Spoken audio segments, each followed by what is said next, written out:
All right, welcome back to our tech seminar, ladies and gentlemen.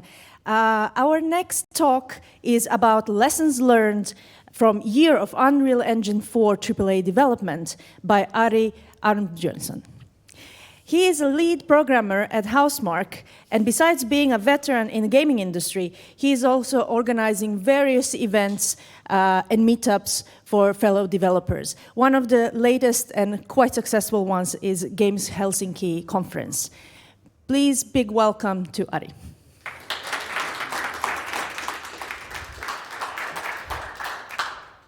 Thank you so much.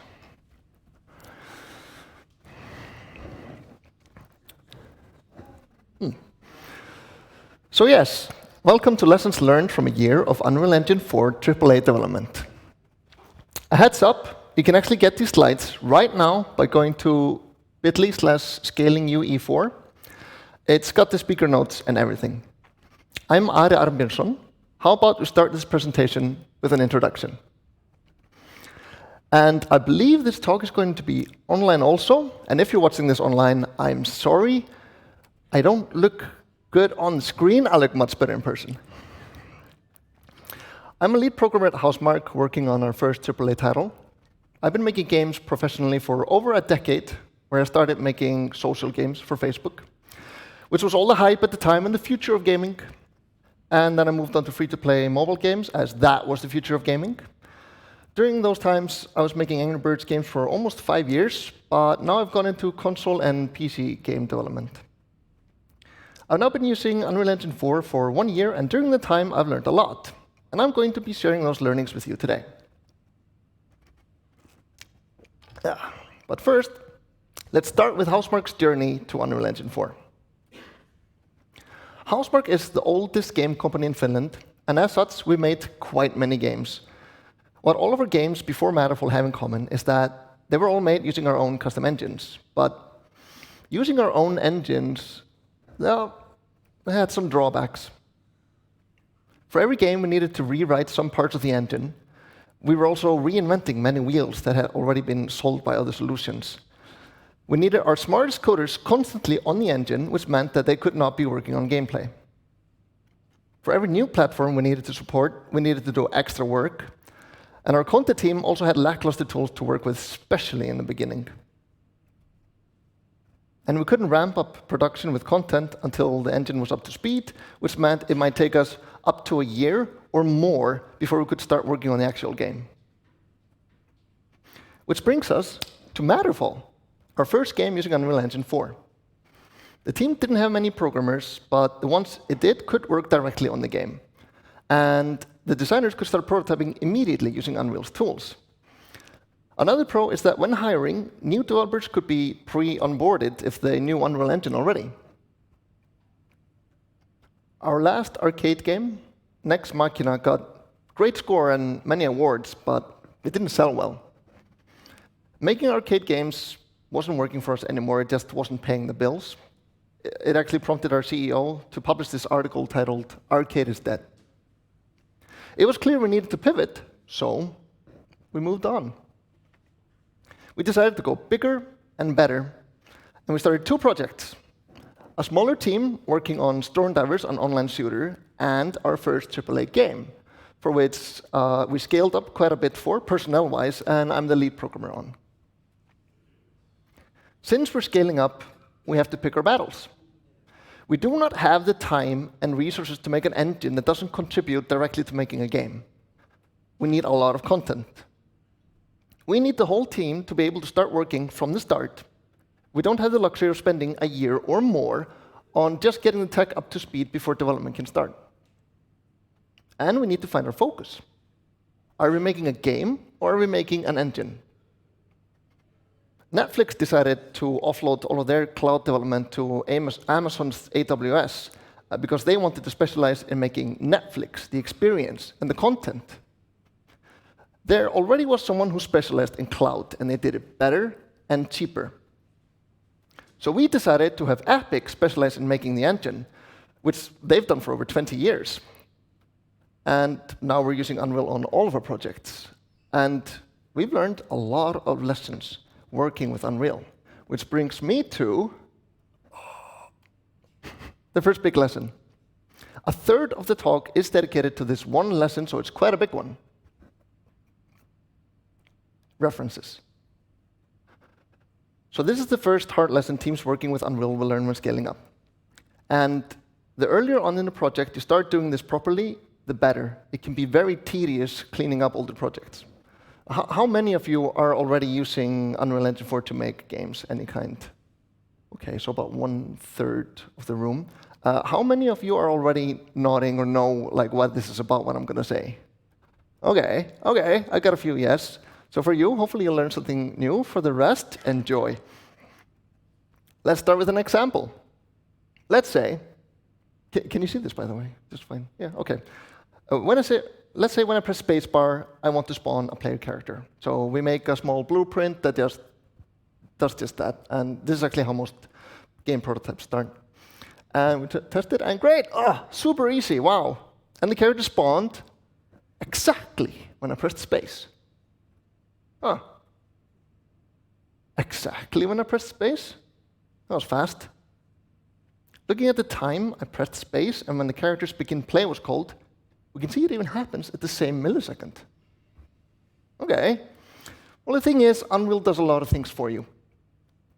This thing right there, that's where we put the character class into the spawn node. That's a reference. And references make blueprints, and they're meshes, materials, the smallest MIP of a texture, and so on, always ready in memory. And those can also reference other blueprints, which are always ready in memory also.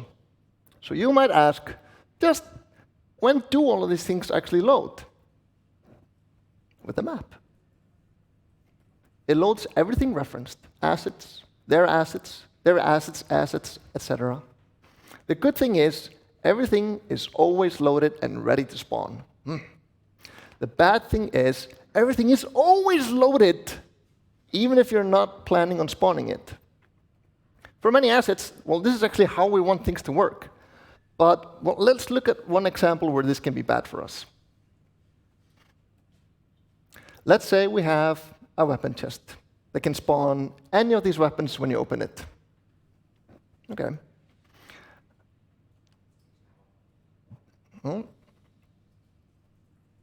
So we need to know what weapons there are for us to spawn. So we create a variable called allWeapons, which is an array of class references. We put all weapons blueprints into that array. Then, when we open the chest, we pick a random weapon and spawn it. Now let's say we have an empty map with nothing but this chest in it. If you want to see all the references in the map, you can right-click it and open the reference viewer, and I recommend that you get familiar with it. I've increased the search depth limit there in the upper left corner, so we can see 2 levels of references. Each white line is a hard reference, or a direct dependency. You can see that by having only the weapon tested in the level, we're also getting all the weapons referenced. Okay. Yeah, sure, lots of references. But what does it mean in practice? For that, let's look at another window. This time, let's check out the size map. Okay, let me explain what you're seeing here. This shows what each asset loads and how big it is. At the top, we can see the map, chest map. And that contains the weapon chest, so it will load that. And the weapon chest also contains all the weapons, which each contains their own assets, like models and textures. A big chunk of those 75 megabytes gets loaded when you load the map, which is slow. And they all stay in memory, which is limiting. Texture streaming helps a bit, but still. So before you can avoid making a dependency, it helps to know what actually makes a dependency. Having a variable, which is an object or class reference, will load any object which is put in there. But it also loads the object that is set as the type for that variable, even if that variable is empty. Like on this image, where we made a reference to any weapon that extends weapon base. No matter if the variable is empty, it will always reference and load the weapon base blueprint. This also applies to function parameters and their local variables and so on. Also, just using the cast node makes a reference to that class. Let's say we have the player character check which object it touches so we can play a sound. If you do a cast just to check the type, then you are referencing that class object and it gets loaded with that blueprint. Here, weapon base might have some asset references, meaning those assets will get loaded just with that check. So let's fix it. And the sooner you start fixing these, the better. For loading objects, you can use soft references and only load the objects asynchronously when you actually need them. To do that, we can change the type of all weapons to use soft class references, and we get this pink color instead. Then you have to actually load the asset using the async load node, which only continues when it's done loading, or right away if it's already loaded. Just be careful that you start using the asset from the complete pin and not the default pin, which continues immediately. It's good to have a test opening animations or particles or something just to hide the loading time. You never know when it's going to actually show up.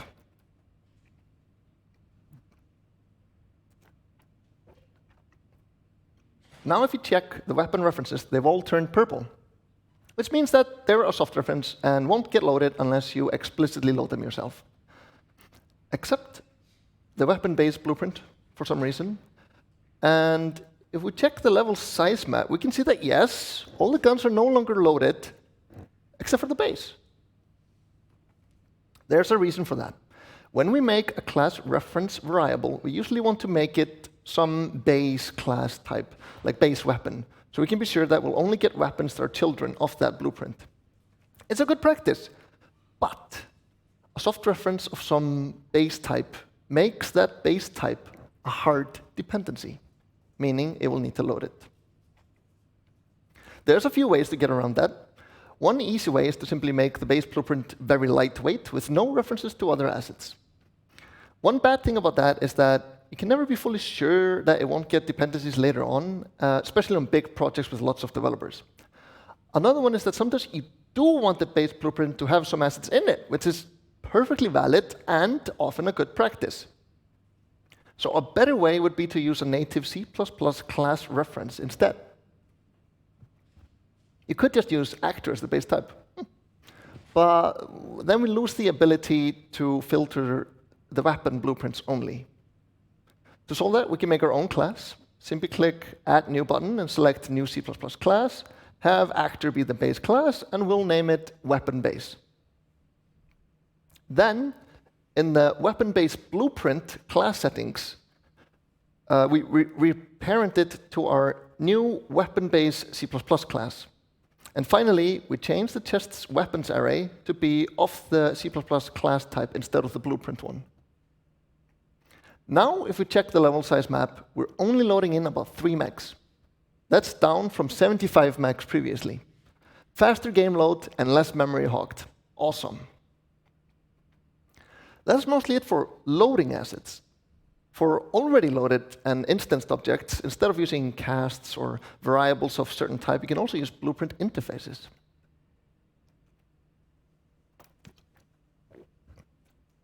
As an example, let's say we want to be able to speak to some actors.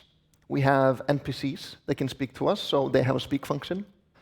But a gameplay designer decides that one of the weapon chests should be able to talk. Well, that chest isn't an NPC, so it can't share the same base class, so OK, we'll add another cast. And then one of the level props, a tree, that should be able to speak also, and so on and so forth. This is a great example where interfaces save the day. They allow us to call the same named function on very different actors. To do that, let's add a new blueprint interface to our project. Name it BPI speaker, and create a single function in it called speak. Now we can go to the class settings of the blueprint we want to speak and add the interface there. Then we'll implement the function by right-clicking and select event speak in the add event category. And back in our character blueprint, we can just get the actor and simply call the speak interface message on it. The best thing about this is that if that particular actor doesn't implement the speak function, nothing will happen. So we can just call speak on every actor, and only actors that will actually have it will speak.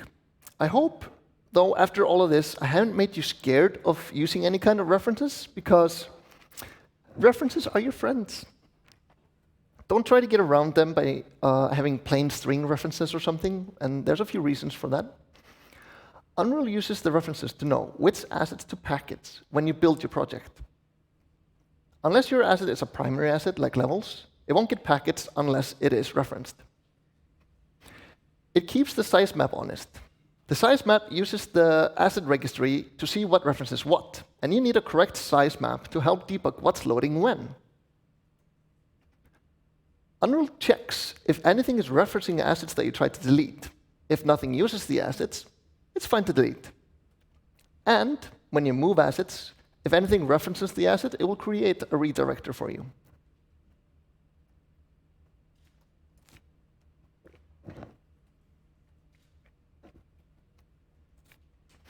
The easiest place to forget to use a reference is when using level loading functions. For some reason, Unreal wants to use strings here.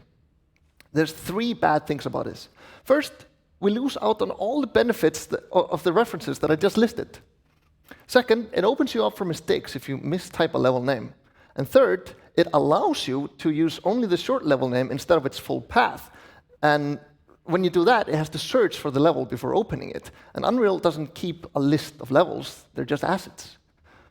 So Unreal goes through every single asset in your game, checking if the name matches the level you're trying to open, which gets slower the more assets your game has. I recommend not using those functions directly and instead make your own that takes in a soft object reference input. Then get the package name from that to feed to open level like this. Everything before the dot is the package path. Okay, so that was references. Now let's move on to lessons learned on practical development. Ticks. They don't scale well. Having too many ticks taking each frame can hit your frame rate hard. You need to ask yourself, does this code I'm writing really have to run 60 times a second? Because often it doesn't. Consider ticking less often by increasing the tick interval, or even turning off ticking when the object is far away or not even visible. You need to fail faster. That means you can fix things faster. Get a continuous integration server set up and compile the game every time someone commits something. Don't cook the content during those builds. They also need to be fast. Keep them as non-Unity builds to catch missing header includes, which can sometimes be forgotten, but still work locally on Unity builds. Also, compile the blueprints. Run the editor from the command line with the run compile all blueprints command, which will help you find blueprint errors. And you shouldn't only fail faster, you should also fail better. I actually recommend against doing too defensive programming, like adding isValid and null checks everywhere. If you expect that some variable shouldn't be a null pointer, then getting a null pointer usually means something's wrong. If you just allow it, then you're adding undefined behavior. How will your game run if your function really needed some reference, but it didn't get it and just did nothing instead? Just have it crash instead. You'll get a stack trace. You'll be able to actually fix it instead of getting super obscure bugs that can take forever to find the cause for. You can do that with a check function in C++, so it won't crash on production builds just in case you didn't catch it. But sometimes you don't want to crash, but still get a breakpoint and a warning message if it happens when connected to Visual Studio, like within the editor. In those cases, sure, add the null check, but wrap it in an ensure, so if a programmer is running it from Visual Studio, they'll still catch it. Also, get to know your profiling tools. Unreal Engine has a built-in CPU and GPU profilers you should know how to use. And RenderDoc is free and plugs very easily into Unreal, good for profiling what happened during the frame. The built-in profiler is all right, but it's using telemetry, meaning it only measures functions you've marked it to measure. I also recommend getting acquainted with sampling profilers, which capture everything. Very Lazy is a simple and free profiler. Very good for seeing what's happening on a single thread, but doesn't handle multi-threading really well. We're using Superluminal at Housemarque, which is fantastic at multi-threaded profiling. It even shows you what other thread a thread is waiting on. But also importantly, use the target platform profiling tools. If you're developing for iOS, use the Xcode profiler. Consoles, even specific PC CPUs or graphic cards have their own profiler. Modules! Try to get used to writing your code in modules.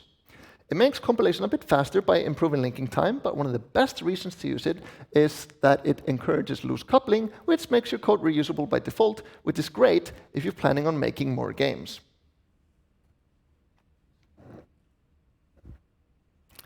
And for distributing the build, instead of having everyone download it from some central server when there's a new version available, we use Resilio, which uses torrent technology to deliver to everyone at the same time. Whenever a new build is available, everyone in the office will get the latest version automatically, very low barrier to getting people to play your build. Now, to iteration time, because wasted time is wasted money. Short iteration time leads to a better game. Long iteration time can frustrate developers. Many teams get hit by this one. You spend a lot of time waiting for those last 10% to load. This used to take more than 2 minutes for us. Every single time we wanted to launch the editor. What is it doing? It's loading the startup map, which is another reason to keep direct references in check. The editor also needs to load these assets. Also ask yourself, do you really need to start the editor in your startup map? For us, most developers start the editor to work on assets or specific submaps. We almost never work on the actual starting map. We only want to play it when we actually hit the play button in the editor. So here's a pro tip. Have a proxy map as the editor startup map, only for editor development. Just create an empty level through the new asset dialog to keep it truly empty, and in the level blueprint, load the actual starting level on begin play, and use your new level loading function. Just by doing this simple little thing, we managed to cut the editor opening time from 2 minutes to 30 seconds. People are opening the editor all the time, so imagine all the man-hours saved. I have heard of big game companies where opening the editor takes half an hour every time or more. Lastly, if you do want to open into a specific map without editing the project setting, you can have the editor ignore it and just open the last map you worked on. Just change the setting in the editor preferences, level at startup to last opened. OK, Visual Assist. It's a plugin for Visual Studio, and it's faster and better than the built-in IntelliSense, at least for Unreal Engine 4. Also, it auto-completes U macros. You'll also get instant file and simple search. That means any function, class, variable, macro, or anything in your game, or the whole engine, just start typing and it filters immediately. And it has great navigational features and other quality of life improvements. I actually like the joke that starting to develop with Unreal Engine, it's not free. It actually costs you 1 license of Visual Assist. I don't want to develop without it.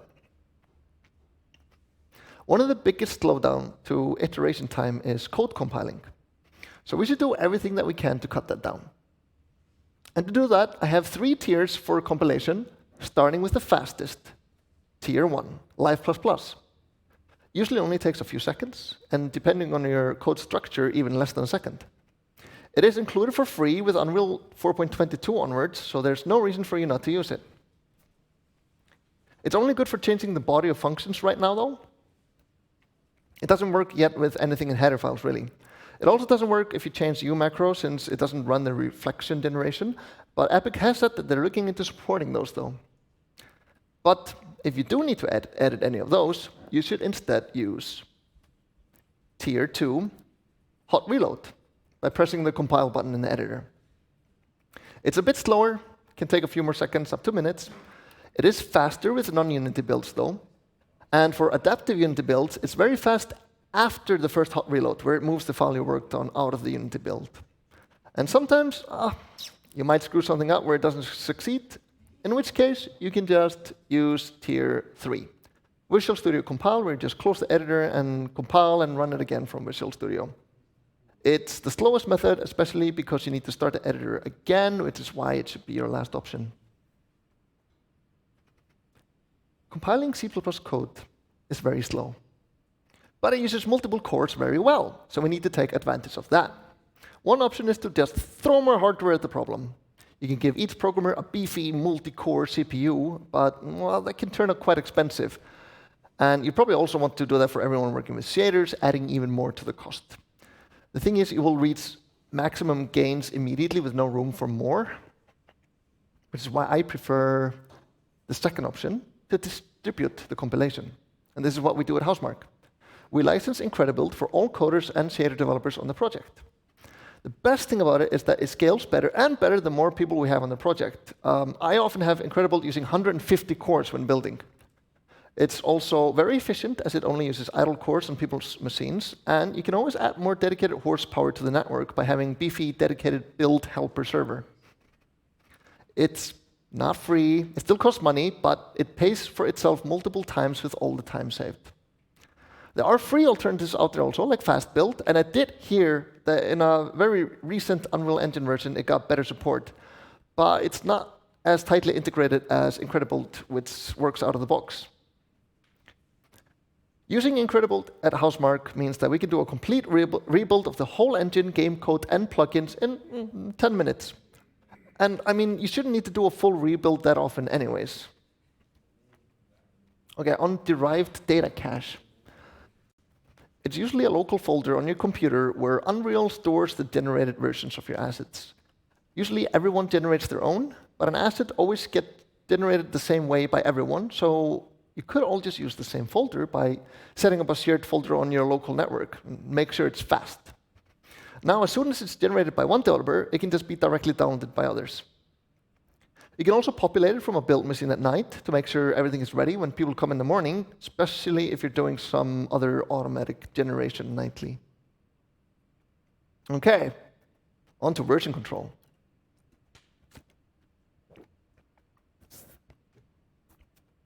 To start with, I love Git. It's distributed, with everyone having complete local history of the project, cheap and powerful branching, and it's free. It's really good for some projects. But for Unreal projects, big ones, well, let me see. Sorry. Let's look at a distributed workflow. It's glorious. There's no central server that everyone depends on. There's no single source of truth, because everyone who has the repo is just as much a server as anyone else. People can pull from who they want, development can be offline for periods of time, and Linus over there can quality control what goes into his branch, which people trust above other branches. Get started with this workflow, but come on. This isn't how we're using Git in game development, is it? In game development, we have a single server, which everyone pushes to and pulls from. And what happens if that single server goes down? Well, now none of the developers can pull the latest, and the panic starts. And of course, we can't forget about poor old Jenkins. With the central server down, we can't make any new builds, and the publisher wants to see the newest progress, but the tech team is a little busy at the moment. I guess we're not really using the distributed part, so let's strike that out as a feature. And about that local history, Unreal assets are just big, fat binary blobs. And we can't have anyone keeping every single revision of all these binary assets. We don't have the funding for that many hard drives, and we do not want the first download to just take days. It's not practical. Which means that the local history is not only not helping us, it's making things worse. To make it usable, we can plug in Git's large file storage. Now we only need to download the current version of the binary assets. Great! But now we're truly central, as there's no other way to get the previous versions of those files except from that one single server. So, well, now the complete local history is useless, but not in our way. And, well, we made our distributed part even worse, so I'll add another strike to that. Now, to those cheap branches. They're great if you're a programmer only checking in code. But a AAA project has a huge content team working on those big Unreal assets. And those cannot have merge conflicts, because then we're throwing away work. And that could have taken God knows how long. So if you branch content, you'll get troubles. So cheap branches is not really a selling point for us. And if you want exclusive checkouts, you need file locking, which LFS supports, but now you're basically using Git as SVN. But hey, at least it's free.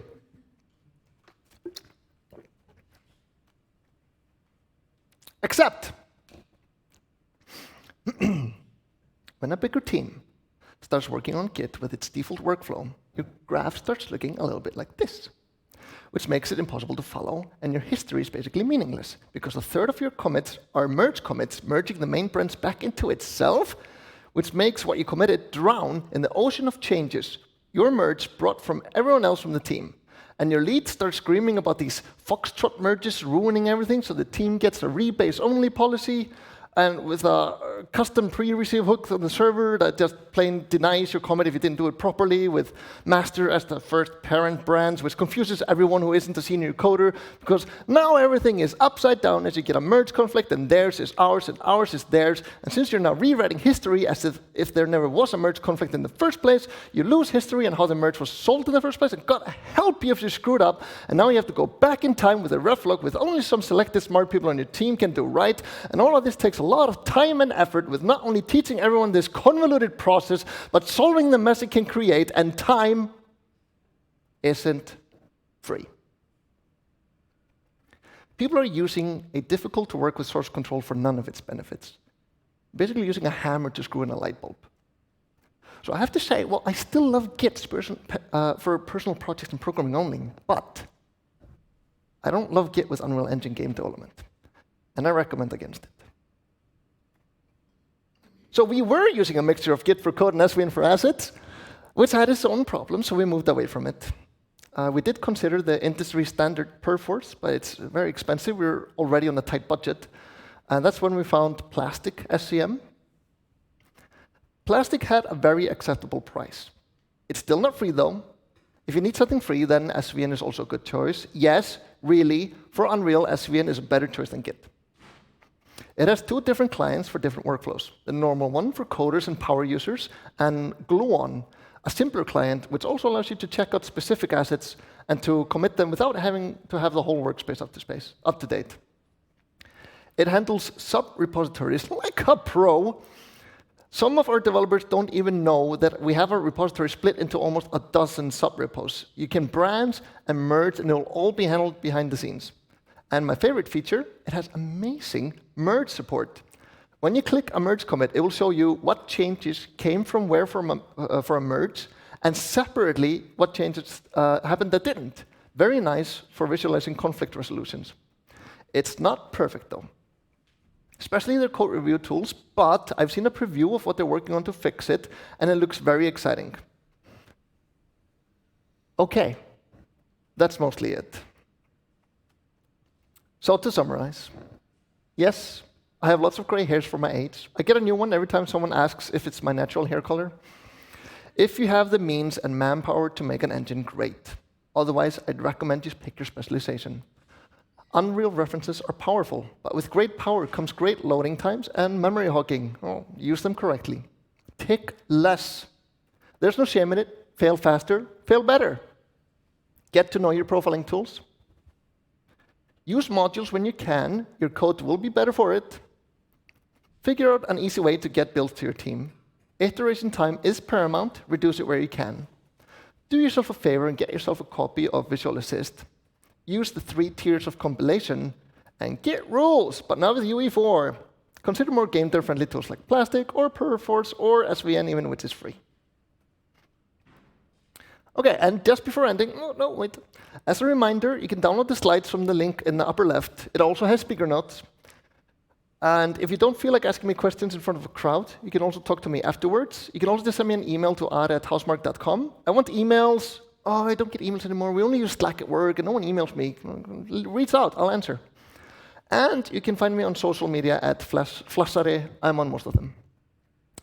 We're also hiring. Want to come help us make our first AAA game? Just go to housemarque.com/careers, link in the upper right corner there. These are the positions we're currently looking for. Mention me in your application, so I will get the reference bonus. And thank you so much for attending my talk.